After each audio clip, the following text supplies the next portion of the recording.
Hey, what's going on, everyone at River Point and West End Church? Welcome to church. Yeah, you can clap. It's all right. We can be happy to be at church.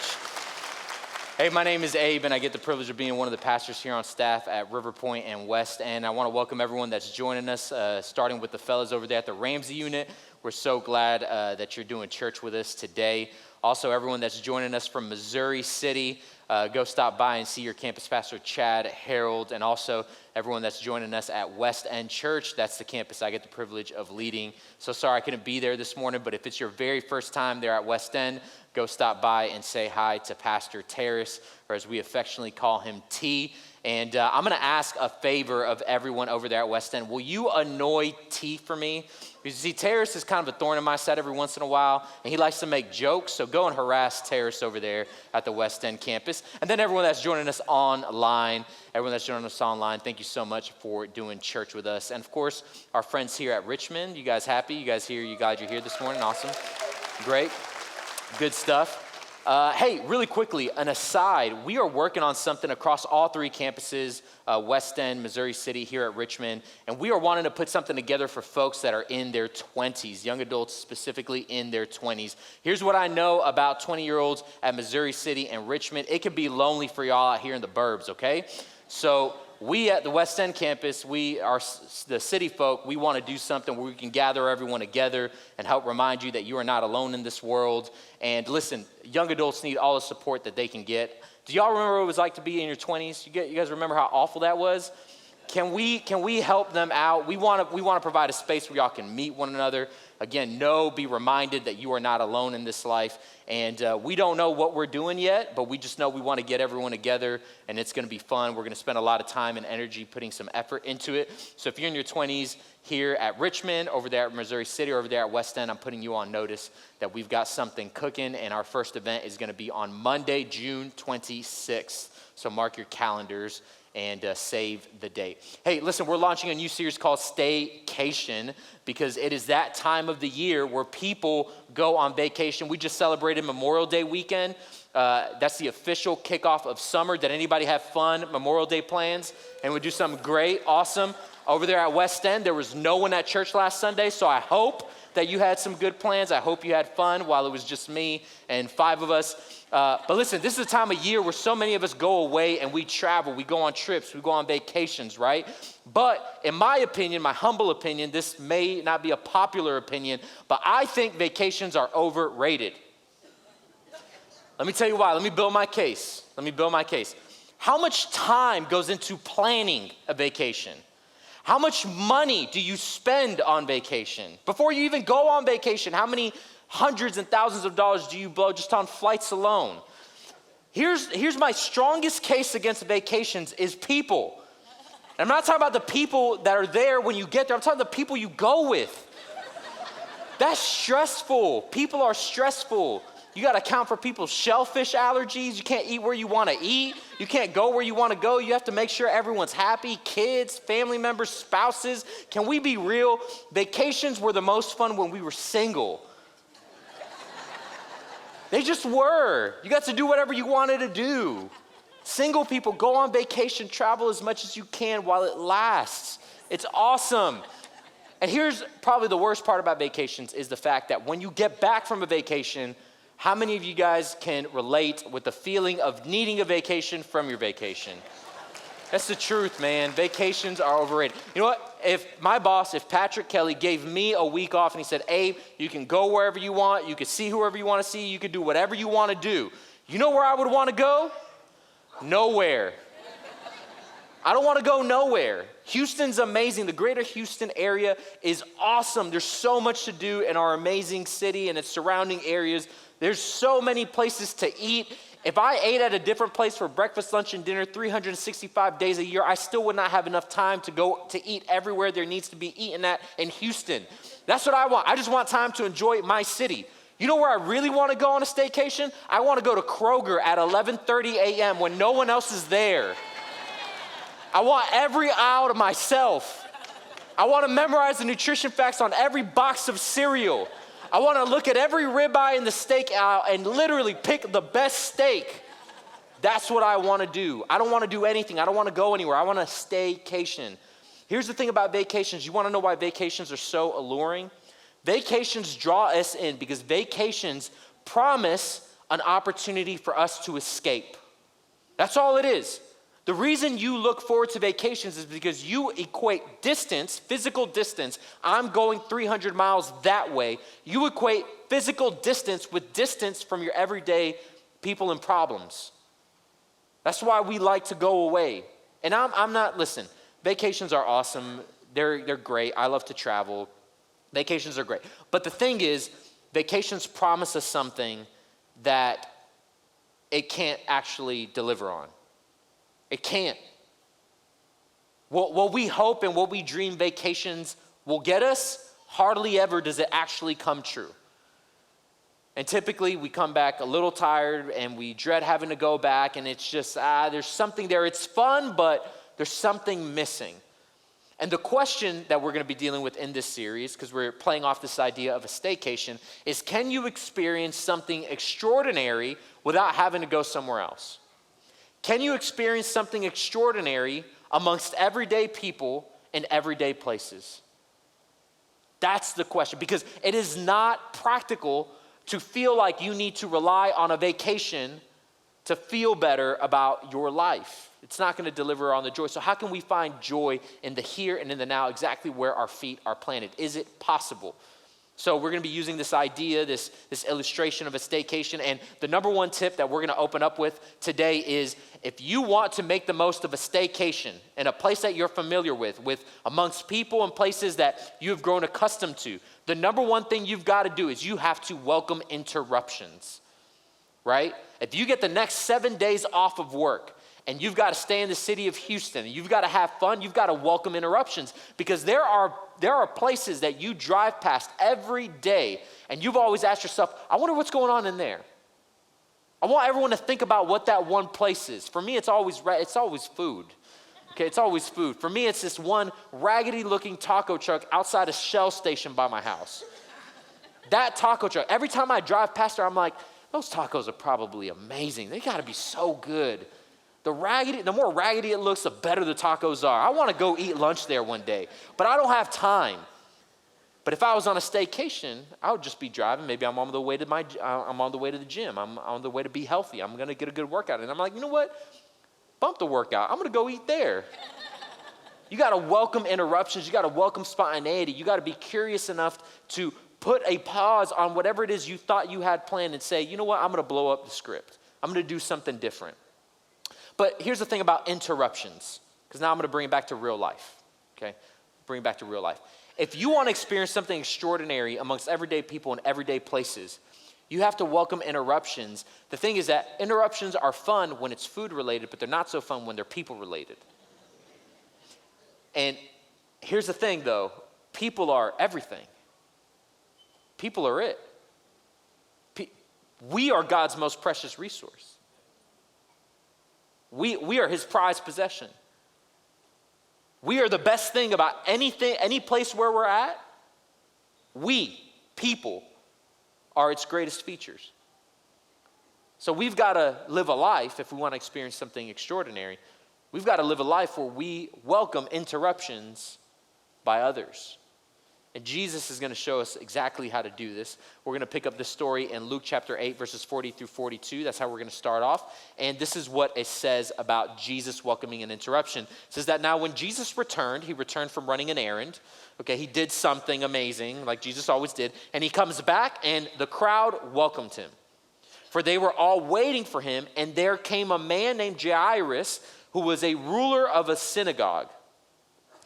And falling at Jesus' feet, he implored him to come to his house, for he had an only daughter, about 12 years of age, and she was dying.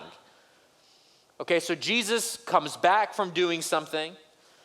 People are waiting for him. This man Jairus comes to beg for his help, and his daughter's dying. So there's three elements that are present in what we've read so far, and I want you to key in on this. The first thing that I want you to key in on is Jesus' popularity. His popularity, it's his fame. Jesus was a celebrity, right? People had heard that Jesus was healing people. He was healing the blind. He was healing the deaf. He was healing the paralytics. He was raising the dead. He was doing all these amazing things. And as you can imagine, that made Jesus a pretty popular guy. So when he shows up on this scene, there's a large crowd waiting for him. This is rock star status. They're waiting to see Jesus' next stop on his miracle tour. The second aspect is this. It's Jairus' status. This man, the Bible tells us, Jairus, whose daughter is dying, is a leader of a synagogue. That would have made him a very important person of the day. He would have been very well regarded. He would have likely been of an elite status. He would have probably been somewhat wealthy. He would have been someone that people looked up to, admired even. Okay, so there's Jesus' popularity, there's this man's status, and then there's an emergency. What's the emergency? The emergency is the man's daughter is dying. Lots of people, a person of status, and a little girl that's dying. Now, here's what I know to be true about most of us. I won't say all of us, because some of you guys are weird and you're outliers. But for the rest of us, if we're being honest, if we were in Jesus' shoes, okay, and we had that kind of popularity, and there was someone as of high status as Jairus was, and there was this kind of emergency that our help was needed, we would love every second of this situation. We would love it. Don't lie to yourself. You would love this. You'd be into this. You would be into the fact that there's all these people that look up to you, that want a piece of you. You would be into the situation because there's this other guy who's really important. He's not as important as you are, but he's pretty important, and he needs your help. And at that, he needs your help right now, and you're the only person cut out for what he needs. We love this kind of stuff. We love to feel important. We love to feel needed. We love to feel valued. This is where we get so much of our self-perception from, is how others perceive us. And who is it that is valuing what we have to offer? And with what urgency, how much of a premium is there on what we can give? But the thing that we see about Jesus, what we're about to read about Jesus, is he handles this kind of situation that would be so enticing to us. All the different aspects that you and I would just love about being in this scenario, we're going to see Jesus completely pivot in a way that's different from how you and I would place a priority and a value on the given situation. So let's read what happens next. The Bible says this, that as Jesus went, remember, he is going to heal this little girl. This is like an ambulance rushing to the scene of an accident. And it says that the people pressed around him. There's a lot of people. And there's a woman who had had a discharge of blood for 12 years. And though she had spent all her living on physicians, she could not be healed by anyone. So she came up behind him and touched the fringe of his garment. And immediately her discharge of blood ceased. And Jesus said, "Who was it that touched me?" I want you to envision this once again. There's a lot of people. They're moving with a purpose. Time is of the essence. This is a very important man who they're going to help. The Bible says that someone, we know who, because we have the benefit of reading the context. More on that later. But that this woman, someone, touches the fringes of his garment. And Jesus stops dead in his tracks.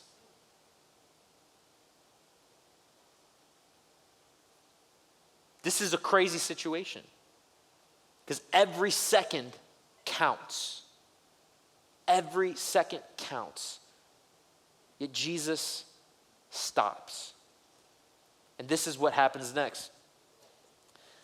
When all denied it, because no one stepped forward to admit that they were the ones that touched Jesus, when all denied it, Peter said, "Master, the crowds surround you and are pressing in on you." So this is Peter's being a jerk. It's like, Jesus, what do you mean? Well, I don't get it, Jesus. See, there's a lot of people here, hundreds of us, and in fact, Jesus, I don't know if you noticed, we're all touching you. It's like a mosh pit. What do you mean, who touched you? And everyone else, Peter's just the only one that's bold and dumb enough to say out loud what everyone else is thinking. Because everyone's wondering, what does this guy mean? And again, you have to add the tension of the urgency. This girl is dying. She's dying. And Peter and some of Jesus' followers and other people who were invested enough in the situation would have known that what was at stake here. Because you see, the leaders of the synagogue, the Jewish religious leaders of the day, were at odds with Jesus. They did not have a friendly relationship with Jesus. Jesus was like the antithesis of everything they represented. So when this man, who represents the other side of the aisle, comes to ask Jesus for help, you know that this guy is desperate. He's desperate for help because he's likely spent a lot of his time trying to disavow the teachings of Jesus. But now his little girl is dying, and now he takes it that seriously enough, obviously, to go ask for someone who would be his opponent for help. And the people who were invested in this story, that were invested in Jesus, would have been like, Jesus, this is your shot, man. These guys hate you. If you heal his daughter, we all gonna eat. This is gonna be great. It's gonna be just how we planned it. We're gonna take over, you're gonna be in charge, you're gonna have some nice cabinet positions for us. It's gonna be amazing. We're gonna take over Israel. This is gonna be the thing that changes everything for us. So Peter, in his mind, when Jesus stops on his way to go heal this little girl, Peter's thinking the same thing we think all day. Help me fill in this statement. We don't have time for this, Jesus. We don't. I don't get it. What are we doing? Why did we stop? Isn't it crazy that thousands of years ago, when life was very inconvenient, right? There's no such thing as vehicles. All the things that make our lives cushy and convenient, they did not have. There was no such thing as, just stopping by somewhere quickly. Everything took time. Everything was difficult. And Peter's there sitting there thinking like, we don't have time for this. Isn't it crazy that thousands of years later, you have something called a washing machine? And you have a hairdryer, and you have a Tesla. You don't even have time to stop for gas. That's how little time you have. Yet as convenient as life is now, we're all still saying the same thing Peter was saying. We don't have time for this. How much time do you and I waste talking about how other people waste our time? Someone here this week sat in front of their laptop because they work from home, and they sat on a Zoom call with their boss, and they were thinking, why is this guy wasting my time on this? And they thought it so much so that they took the conversation on a private group chat with their coworkers, and they sat there while their boss was trying to communicate whatever he's trying to communicate, and they just sat there talking about how much he was wasting their time. Isn't that crazy? This thought runs across our minds all the time. We're just obsessed with how our time is wasted. Yet what we see Jesus do here is Jesus is actually in a pressing situation. Jesus isn't trying to make it to his bar class on time, right? This is urgent. He's actually trying to save this little girl, right? And even in that kind of situation where time is pressing, he has the time to stop. And what's crazy about it is who he stops for is someone that you and I, if we're being honest, would not make the time of day for, if we're being real. It's a very uncomfortable truth. But the kind of person, this woman that we read about, is not the kind of person that you and I would stop to make time for. We want to be the kind of people that would stop to make time for her, but that's not who we really are, if we're being honest. At least not on our average day. I'm not even talking about your worst day. I'm not talking about my worst day. I'm just talking about an average day where I kind of woke up, feeling saved. Let me tell you about this woman. The Bible says that this woman had a discharge of blood for 12 years. What did this mean? Listen, there's a little background, history lesson. But Jewish ceremonial law deemed women to be ceremonially unclean while they were on their cycle. And for that period, they would have to quarantine, if you will, and they could not participate in everyday activities amongst everyday people. And there was all these kind of reasons for it in the Old Testament, and I won't get into all that. But the point is that this woman had been dealing with this for 12 years. So that would have meant that for 12 years, she would have been quarantined. From 12 years, she would have been ostracized from regular society. Every month that went by and she didn't get better, this issue did not go away, her social circle would have grown smaller and smaller and smaller. If she had been married, this likely would have been cause for divorce. So if she had been married, her husband likely would have left her. Her close family and friends likely would have eventually gone too. So this woman was very lonely, very lonely. Imagine being considered unclean.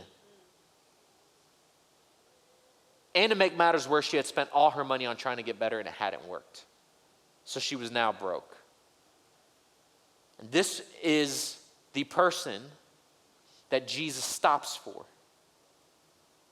This is the person who everyone in that crowd, not only would they have not gone anywhere near her, but they certainly wouldn't have stopped to help her.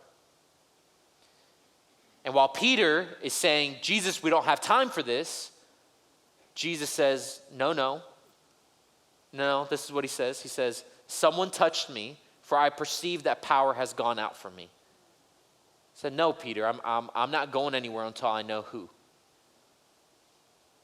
Now, what's crazy about this is that we know that the moment she touched Jesus' garment, she was instantly healed.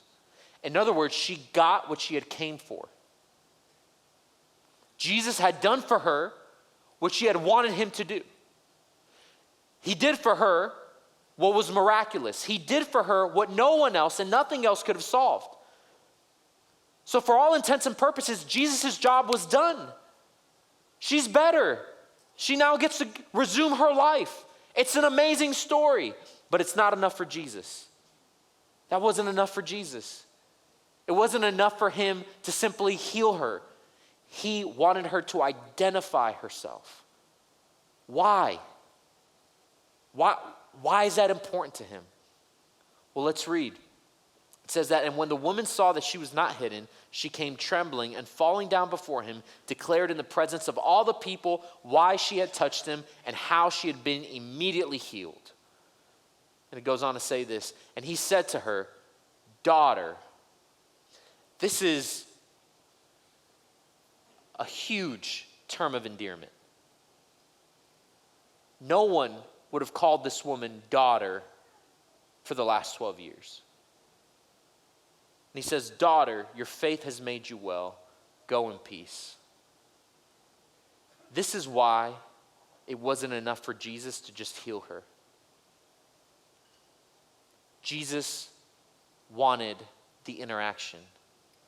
He wanted to look at a woman whose society had turned its back on, and he wanted to restore to her not just her health, but her dignity and her significance and her meaning and her value, and he wanted to restore to her the value, the worth that had been robbed from her.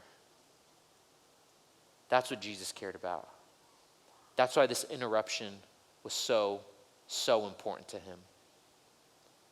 Listen, the lesson is very simple. There's just one thing you can't forget leaving from here.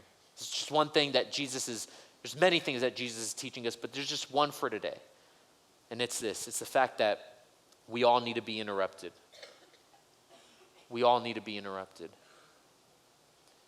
Let me tell you why we all need to be interrupted.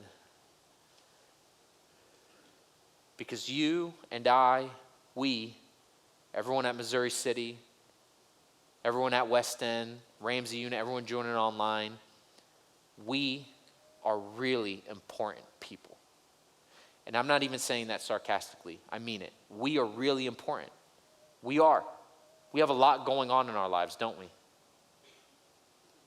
fact, let me prove to you how I know that you are important. If you weren't so important, why else would you, on the ramp that goes to 610 North off of 59, why would you skip all the people politely waiting in line and wait for the one sucker that takes his eyes off the road for 1 millisecond to jump in front of him and just, why are you that way? It's because you're important. You've got somewhere to be. You've got bills to pay. You've got mouths to feed. You've got places to be on time. And other people are waiting for you. Other people have high expectations for you. You have demands on your time. You have demands on your resources. You're important. You're so important. And that's why we need to be interrupted. Because other people are important too. I'm important. We are important. But along with that truth comes the other truth that everyone sitting next to you is also important. That everyone sitting next to you in traffic is also important. That everyone across the cubicle at work is important. That everyone in the tiny little Zoom boxes on your laptop, they're important. We're all important. And other people are important too. Which is why we need to be interrupted, because it's healthy for the human heart to realize that your Outlook calendar is not the most important thing on this planet. Your appointments don't take value or precedence or priority over what's happening in other people's lives. And when we welcome interruptions by way of other people unexpectedly, when our plans, when our calendars are blown up by something we didn't expect, by someone we didn't necessarily want to help, when we allow for that to happen, what it does is it aligns our hearts to remember that it's not all about me. It's not all about me. This is one of the hardest things for an American to understand. For us who grew up in the United States, this is very hard. You want to know why? Because ever since we learned to talk and we learned to reason, we have been told time is money. And we don't like people messing with our money. We don't. So when people infringe on our time, the Americanness in us, in our bones, is offended. Like, don't you know what I have to do today? What do you mean you thought you'd ring on my doorbell to sell me something? What do you mean? And people become roadblocks, they become speed bumps, they become obstacles, they become a hindrance, they become an inconvenience. And that's not okay. Let me show you what's so simple and clear about what Jesus does that's so powerful. See, if it was you and I in Jesus' shoes in that moment, we would have prioritized. And 10 times out of 10, 12-year-old dying girl takes priority over everything and everyone else. Does it not? But Jesus doesn't do that. And if we sit there to think about it, if we had been there, we would have been very upset by this. Very upset. Because in our eyes, it would have been Jesus not getting his priorities straight. See, we in our human mind and our finite mind, we have to prioritize. We have to rank. Each and every single last one of us has an economy that we'll never say out loud, but we rank people by significance and importance. Yes, we do. But Jesus, oh, by the way, Jesus gets there late and the little girl dies. Spoiler alert. That's really morbid. I should tell you that he raises her back to life. Okay, so there's a happy ending, but the little girl does die. And knowing that she would die, knowing that the time that he was taking to tend to the woman would cut into the time that he had to get there on time, knowing that, he takes the time to speak with this woman. You want to know why? Because that little girl was not more important than that woman. She was not. We are all just as important as one another in God's eyes. There's not one of us that is more important than the other. God values all of us. All of us. Even the rotten people, yes, unfortunately, yes. Unfortunately, yes. Yes. He values all of us. So how can we welcome these kinds of interruptions in our lives so that we can restore value and worth and significance in those who are struggling? How can we do that? Number one, anticipate the interruptions. Wake up in the morning knowing, anticipating, having a sense, even if it doesn't end up happening, but just being ready. Hey, today may not go as planned. God, have your way. I dare you to pray that. I won't even pray that. That's crazy. Today may not go as planned? What do you mean? Yes, today may not go as planned. God, have your way. Man, that's a struggle for me. I'm the pastor. I'm in charge of people. I'm in the people department, and I struggle with this. But what if we anticipated interruptions? What if we even got to a point? This is like master level stuff. This is like the final level of the video game kind of. What if we were looking forward to it? What if we were looking forward to an opportunity to be interrupted by someone? Second, be curious, be inquisitive, ask questions. Keep your eyes and ears open. Like, hey, what's going on over there? That doesn't look right. They look sad. What's happening? Hey, can I help you? These are the kinds of things that we tell ourselves are only worth doing if we have the time. How many times have you said, oh man, if I had more time, if I didn't have somewhere to be, I would have stopped and helped that. But, today's crazy. What if we were just curious enough, regardless of the fact of whether or not we had time? What if we anticipated? What if we were curious? Here's the third one, which is just as important, is don't be a hero.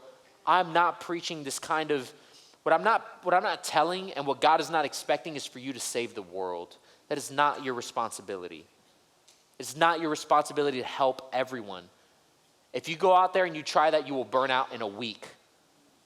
You'll burn out in a week. That's not the point. Jesus was God. He was God in the flesh. The goal here is not to be able to accomplish what Jesus did. It's not to be able to address every need. It's not to be able to address every person. For us, we operate within limitations. We're only one person. We cannot do it all. But there is more than we can do. And the goal here isn't to go beyond our limitations, it's to have our limitations tested. It's to invite the tension in our life where we feel the strain of really bad timing, but I should do something.